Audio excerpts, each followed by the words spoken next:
Howdy YouTube world, welcome to another episode of DIY Revival Garage.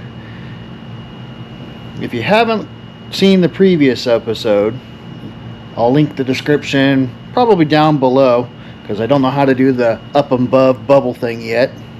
It's all a learning experience. This engine was in the back of the tow pig, so I unloaded it after we unloaded the truck and before I started filming anything.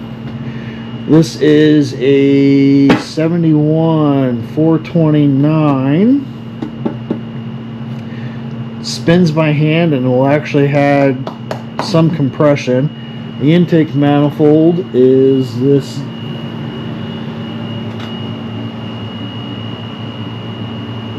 one here, which I believe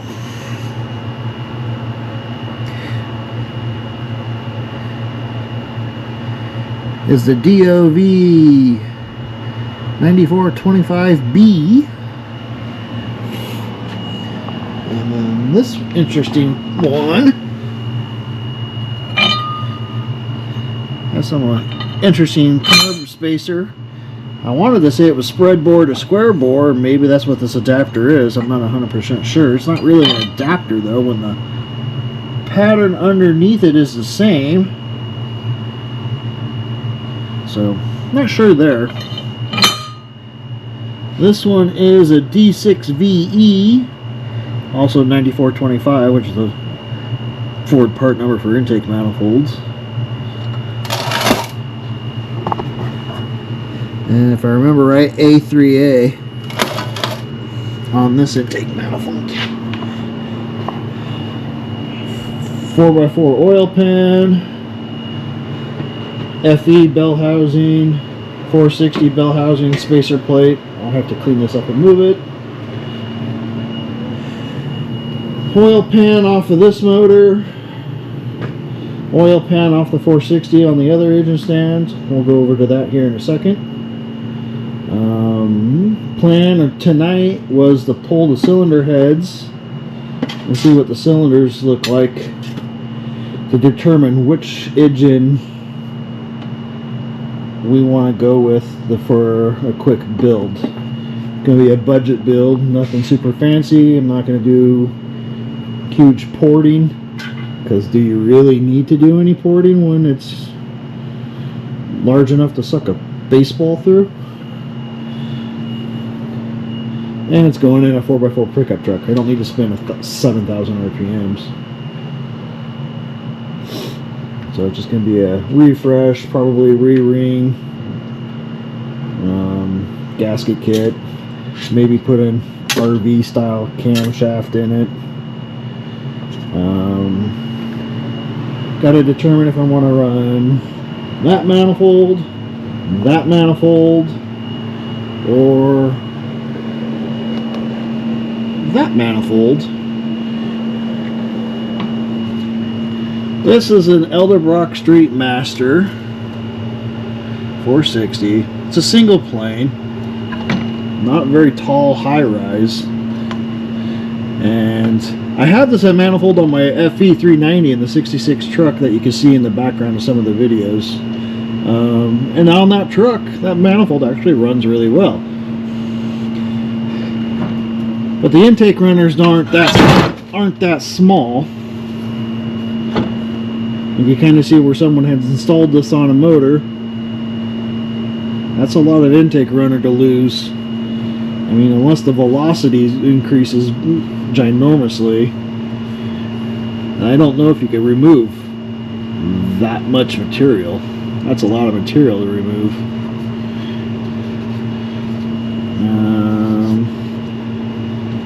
The coolant jacket's over here. No coolant in the back. This just might be a wall hanger. Unfortunate. It's nice on the FE version of it's really nice. 460 version, kind of a letdown. And it looks like I think this was supposedly off a boat.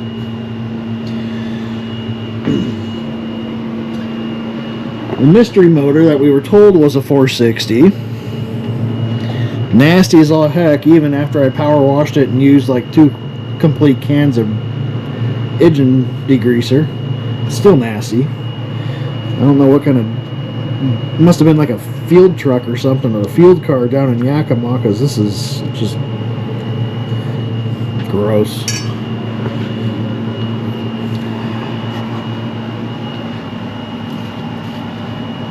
This motor is a D1VE A2B block, which comes up as a 460.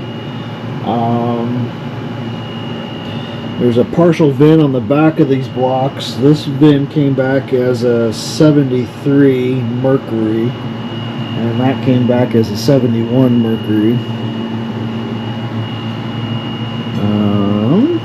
The interesting thing about this, and I'll see if I can get the camera light to shine on it. Somebody's been inside this. Each piston on the bottom by each side of the wrist pin has the location, number 6, and then I'm not sure if that's cylinder bore, which I don't think so, because I'm pretty sure cylinder bore on a 460 is a lot bigger than 3A85. Must be, I'm gonna guess, clearance. They basically measured clearances on everything and tried to get everything equal as possible, because every single cylinder at least has the measurement written on it. And this motor turns over by hand too. Cylinders are a little rough.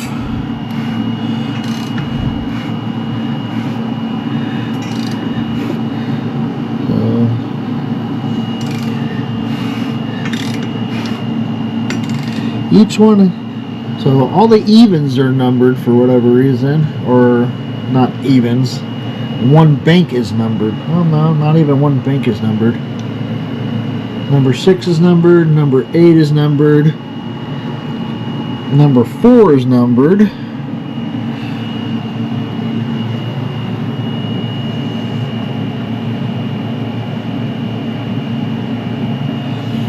All of them. Oh, I'm gonna guess their weights now that I look at the piston over here. In fact,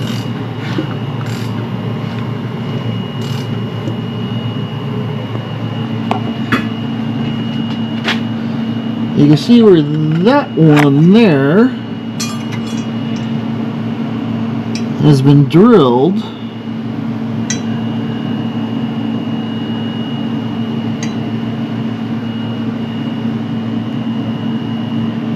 For lightning, because the oil hole pen, or the oil holes, are shiny and probably a little bit larger than those.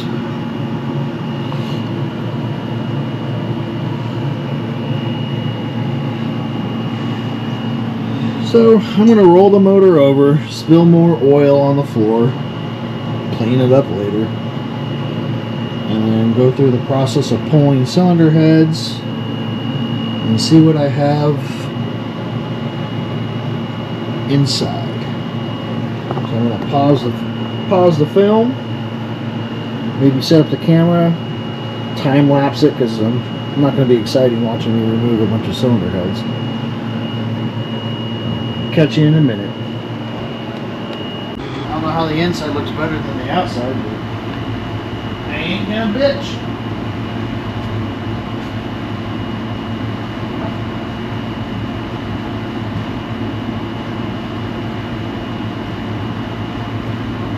Maybe somebody did a patina build on the engine, make it look grungy and dirty.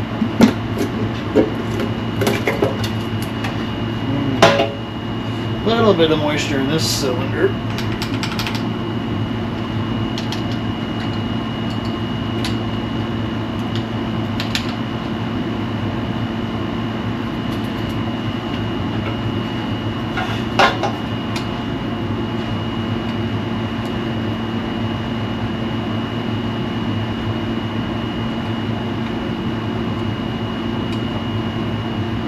Still not horrible.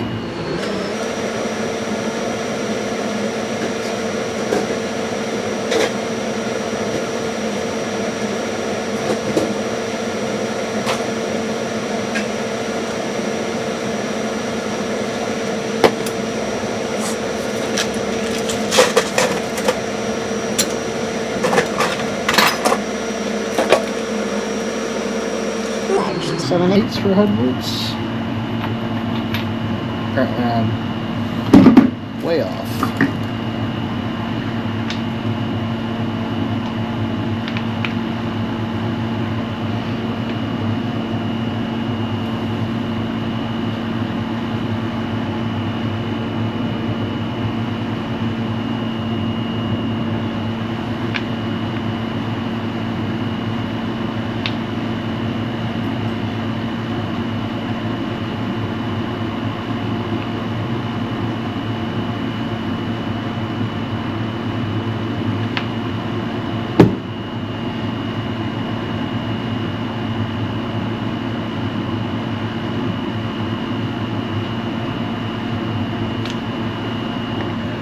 Interestingly enough, these have push rod guide plates.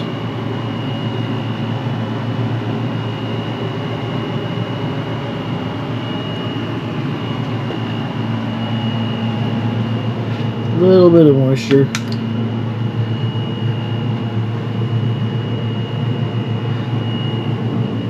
Let's see if they both have it. Is this an FE thing where they come with guide plates? Or not an FE thing. 385 series big block thing.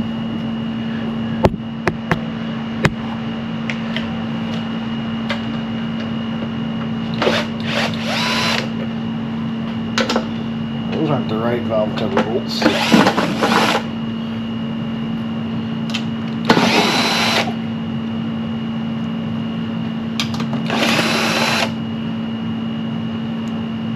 Huh. Pretty sure Ford never used star washers.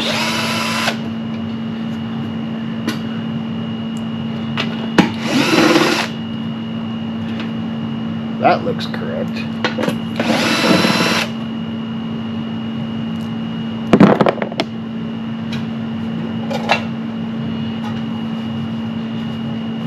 Nope, definitely not a big block thing, because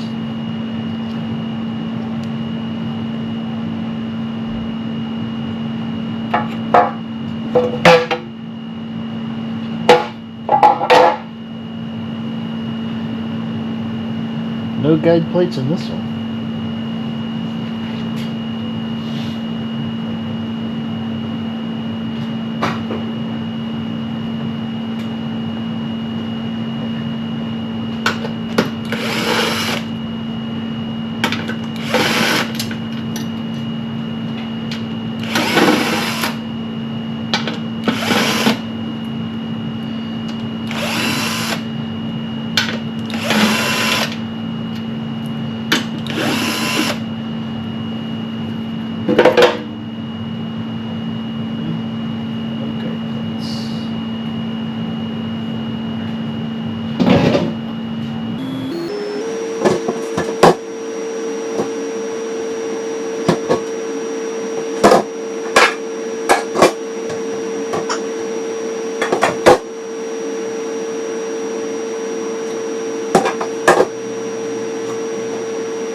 The 460 with the guide plates has valve covers with little fingers in them, tabs in them.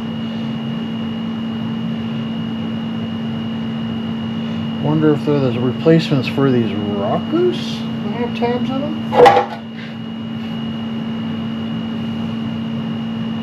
No tabs? Tabs.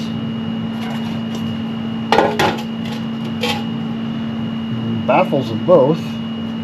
But interesting. Tabs in this. Let's go look at rockers.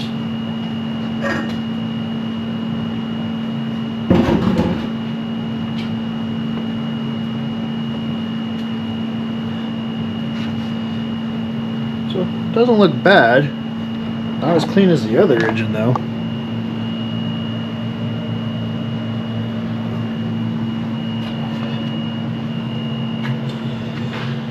Little tabs on these. I don't know if those are over here or not.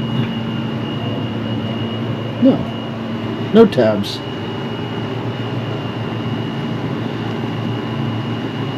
Interesting what 1 year would make. I think they're only a year apart.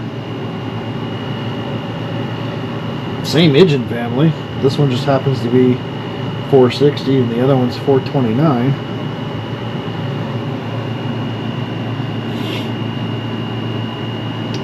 Very, very interesting.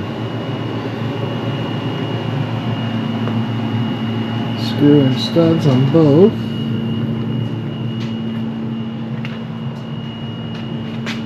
Or not. Those aren't screw-in. Those are pedestals that you bolt down. Huh. Well, different. Interesting. I'm gonna pause for a minute and I'll get back to you. I got jumped a little ahead.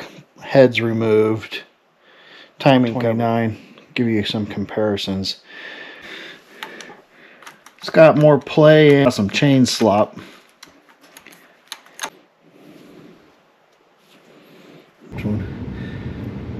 The crossbars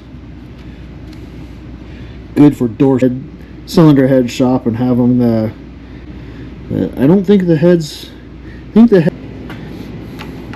then put the old school, got your valve reliefs on them, slight ridge, measure for taper, square,